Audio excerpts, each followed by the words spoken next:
Given f of x equals x squared minus 3x plus 2, let g of x equals 2 times f of x plus 4. Find g of x. All right, so basically g of x says take f of x, don't change it, but multiply 2 to everything, and then add 4 when you're done. So g of x is going to be take f of x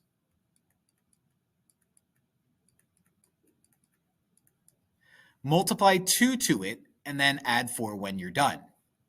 So basically, it's just, like simplified distributive property here, combine like terms.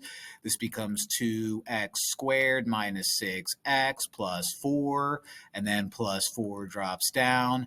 And then simplifying this one step further is going to be g of x equals 2x squared. Nothing combines with u. Nothing combines with u, but you make plus 8. Kate plus 8, or John and Kate plus 8. Remember them?